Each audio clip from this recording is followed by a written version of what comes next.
Hey there riders, Moto Journo Kris here today, and I wanted to give you my final impressions on Yamaha's XMax 300 because I think this scooter makes a lot of sense here in Australia where we have, enormous distances to cover, and a smaller scooter is not always going to fit the bill. So basically speaking, this is quite an interesting offering. It's below the maxi scooter, the T-Max, but it still offers a lot of performance and quite a good bit of technology. You're getting ABS, you're getting traction control, you're getting a 292cc single cylinder engine, which is quite punchy and is well and truly capable of highway speeds. You're getting a much larger package than the little 150cc scooters, but that does contribute to the overall comfort that you will get on this particular scooter if you're doing longer miles or you're thinking about riding on the freeway or the highway. And that is going to be important for some people, alongside the fact that a larger scooter is always going to be better for having someone on the back because there is a generous seat for them there, as well as enough power to ensure that having someone on the scooter apart from the rider isn't going to really negatively impact the amount of performance you have. So how is the XMax 300 to ride? Smooth and refined come to mind. Throttle opening is gentle, but there's plenty of power and good punch if you are more aggressive, with the scooter feeling planted and stable if sensitive to front end inputs, meaning very agile for crawling through suburban traffic.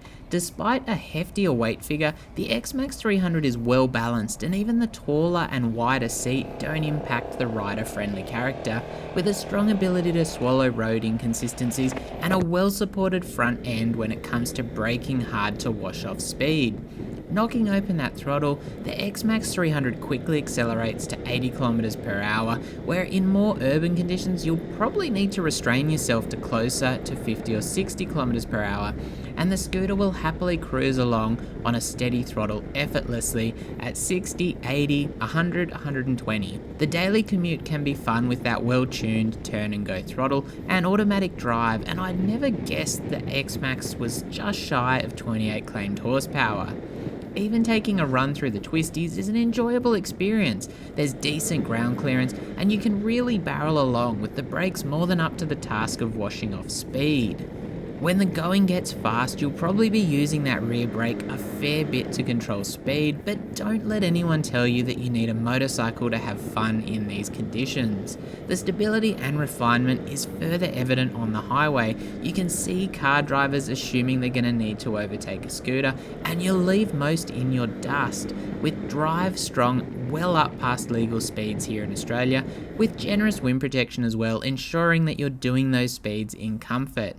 It's hard to criticise the XMax 300. If you want more, you need to look at the T-Max or a maxi scooter. If it's too big and powerful, then the NMAX or similar is probably right for you. I'd say this is a case of the porridge being just right between these two options. Now the XMax 300 also has a remote ignition or a keyless ignition, which is a feature that, I'm always a little bit skeptical about, but which works really, really well. You have the key in your pocket, you walk up to the bike, you press that ignition in, you can either then turn the scooter on or get access to the under seat. It is really, really simple and it just works. Now, of course, that adds to the convenience factor and also gives you access to one of the really good features on this scooter, which is the underseat storage. There is enough room for 2 full face helmets with a jacket in between them underneath that seat, which is an enormous amount of storage. And if you're thinking about using this kind of scooter as your everyday vehicle, that's going to allow you to go to work, to uni, or even to do the shopping quite easily. You don't need a top box on the back of this scooter to be able to carry a heap of stuff. You could actually fit quite a large backpack under that seat, which is great because I think riding with a backpacks are really, not that much fun if you have any other option. And the XMax 300 does that out of the box. Now, talking about general features, you're getting this really cool futuristic styling, which is my preference in motorcycles and scooters. I really like the look of the XMax 300. It's very reminiscent of the T-Max. There's a lot in common between these two bikes. Obviously, the T-Max has got much higher specifications. However, the XMax does everything really, really well without quite reaching that maxi scooter level, but it is pretty close. You've got a nice tall screen. You've got dual clocks with a digital display in the middle. You can actually toggle through the options on that digital display via that right switch block, which is, a bit of a more advanced feature, and that does allow you to turn off the traction control. There's good vision through those mirrors, there's non-adjustable levers, and you've just got simple master cylinders there.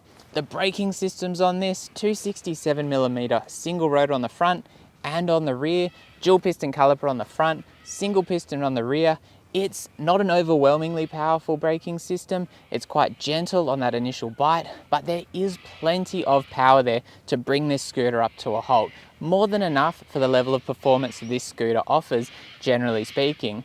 And of course, this being that larger capacity scooter, it's at that 180 kilo mark. So it is in that motorcycle kind of area as far as the weight. But being a scooter, the weight is run very, very low. It's got a low center of gravity. It's an easy thing to manage.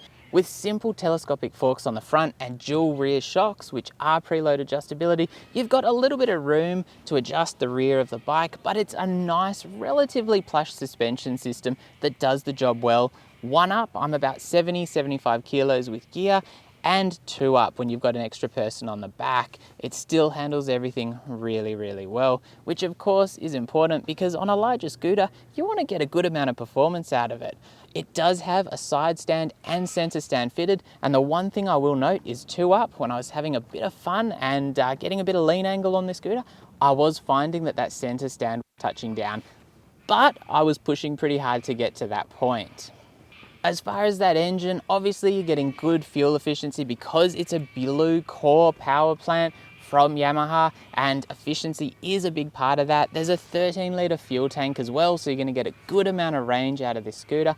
But as far as the actual fueling and the drive, you've got quite a gentle throttle opening. You can really crawl along on this scooter with almost no throttle input. However, if you give it a handful of throttle to take off, it punches right up into that torquier area, which lets you get off the line really quickly. Now, obviously being an automatic transmission, it's one of those things where you've got to allow the scooter to do the thinking about where it's going to change through the gears. But overall, I'm really, really happy with what the XMax is capable of. I would say it starts really feeling quite comfortable at 80, and you do need to keep an eye on this scooter because you'll probably take off through a lot of intersections when you first jump on one and look down at the speedo and go, I'm going way too fast if you're in a suburban environment. As far as the ergonomics, you do have, a regular footwell position where your feet are down. You've also got an upper foot position, which gives you a bit of a sportier ride, a bit more engagement with the scooter, which is nice, but it's not an overly enormous seating position if you ask me. I'll jump on and give you a look. It is a wide scooter to get your foot over the back of, or you can put your foot through the footwell.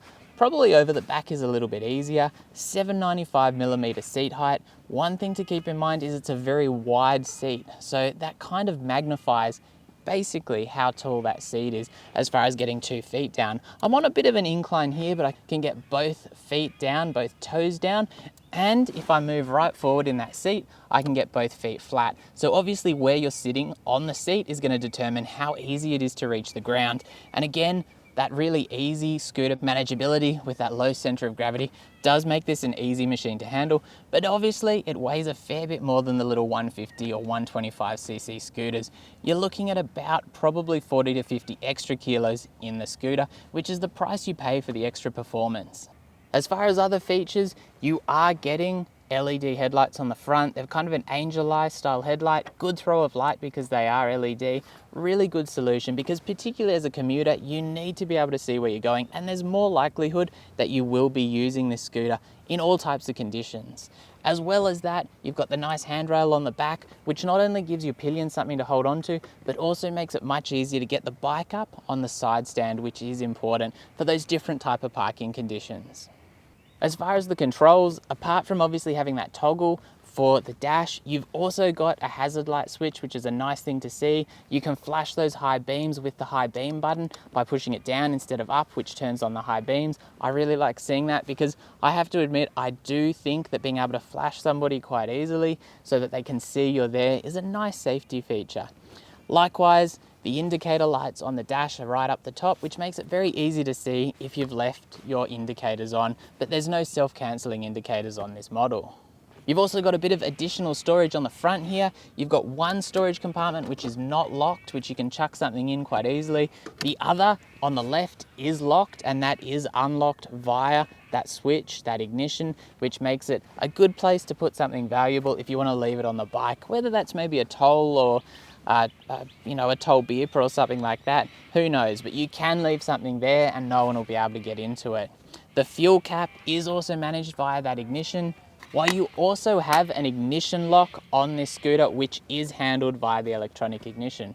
Now, if you're worried about running the battery flat, which is a possibility, and I tested that specifically so I could tell you how that goes, of course, you can actually get into the battery very easily. There's only 4 fixtures holding that front panel on, and you can get into the battery to charge it very, very simply. It's a couple of minutes work, could not be easier. Really nice design feature if you ask me. Although, if you don't leave the parking lights on accidentally, thinking you've put the ignition lock on, it shouldn't be a problem really at the end of the day.